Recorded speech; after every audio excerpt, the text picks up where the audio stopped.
In this module, we'll understand the basic concept of change management. अब इस course के अंदर इस कॉन्सेप्ट को रिव्यू करने की क्या ज़रूरत है? अब आपको ये बात समझने की ज़रूरत है कि जब आपने नया ERP सिस्टम अपनी कंपनी में इंट्रोड्यूस किया तो एम्प्लॉयज़ जो हैं वो पुराने सिस्टम से ऑलरेडी फेमिलियर हैं, उसको यूज़ कर रहे हैं। तो जब नया तरीका मुख्तलिफ होगा पुराने तरीके से, तो क्या आपके पास प्लान है उसको एड्रेस करने के लिए? आइए ज़रा हम इसको रिव्यू करें। Now, change management is a collective term for all approaches to prepare. अब प्रिपेयर किस चीज़ की आप करेंगे?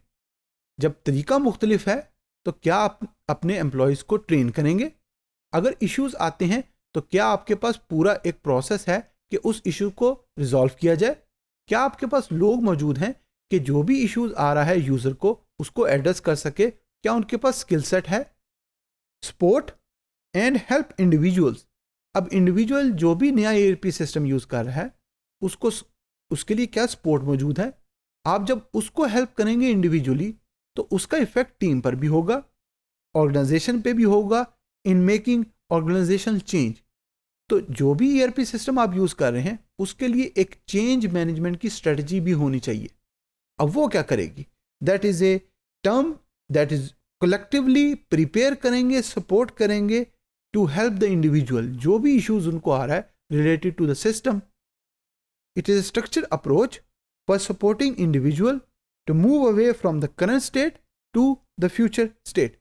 It will help का मतलब ये है कि वो उनको हेल्प करेगा कि जैसे काम पहले हो रहा है अब डिफरेंट तरीके से काम होगा ताकि उनका काम भी इम्प्रूव होगा, वो प्रोडक्टिव भी होंगे और ऑपरेशनल के अंदर एक्सेलेंसी भी आएगी और कस्टमर बेहतर तरीके से सर्व भी होगा।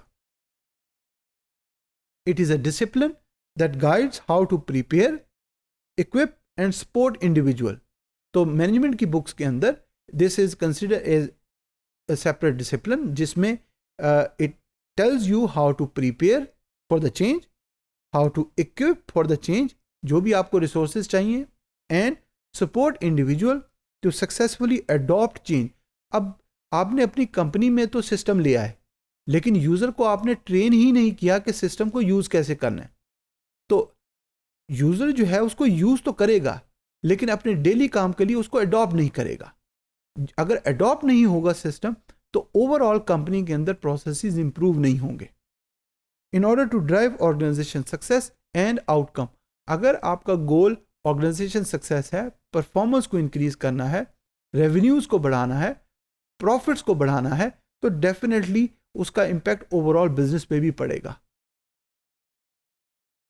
Now, what are the key change drivers? सबसे पहले टेक्नोलॉजिकल एवोल्यूशन। मंथली बेसिस पे टेक्नोलॉजी चेंज होती है।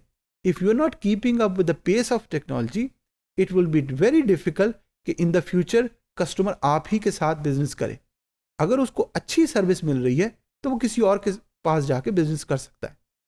प्रोसेस रिव्यूज़, अगर आपने प्रोसेस को रिव्यू किया एंड यू फाउंड आउट कि उसके अंदर बहुत ज़्यादा डिलेज हैं, बहुत ज़्यादा इश्यूज़ हैं, टाइम बहुत लग रहा है, लोगों की एफर्ट बहुत लग रही है, तो डेफिनेटली उसको रिव्यू करके आप बेहतर तरीके से इंटरनली और एक्सटर्नली अपने कस्टमर्स को सर्व कर सकते हैं। Crisis, change management one of the driver could be crisis, कि आप बहुत ज़्यादा एक इशू आ गया, अब आपने उसको सॉल्व करना है और उसको एड्रेस करना है। Pressure from new business entrance, अब ऑलरेडी आप मार्केट में हैं, कंपेटिटर आपके मौजूद हैं, लेकिन अब एक नया कंपेटिटर आया जो डिफरेंट तरीके से, बेहतर तरीके से कस्टमर को सर्व कर रहा है। अब आपने कैसे एड्रेस करना है उस चेंज को। ऑर्गेनाइजेशन रीस्ट्रक्चरिंग, आपकी कंपनी ने डिसाइड किया कि अब आप डिफरेंट तरीके से रीस्ट्रक्चर होके अपने कस्टमर्स को सर्व करेंगे, तो दैट कुड बी अनदर की driver for a change management. और मर्जर, कि अब पहले आपकी एक कंपनी थी, अब 2-3 कंपनी का मर्जर हो गया। जब 2-3 कंपनी का मर्जर होगा तो नया वे ऑफ वर्किंग होगा। अब जब न्यू वे ऑफ वर्किंग होगा तो आपने किस तरीके से काम करना है, कैसे काम करना है, किसकी क्या रिस्पॉन्सिबिलिटी है, आपने कैसे प्रोडक्टिव होना है, कैसे अपने बिजनेस प्रोसेसेस को इफेक्टिवली और एफिशिएंटली इंप्रूव करना है, ऑपरेशनल एक्सीलेंस कैसी होगी, आपकी जो एफर्ट्स हैं वो कैसे कम लगकर कम टाइम के अंदर बेहतर सर्व होगा कस्टमर। तो वो सारी चीज़ों को सामने रखकर आपने चेंज मैनेजमेंट को डील करना है इन योर ऑर्गेनाइजेशन।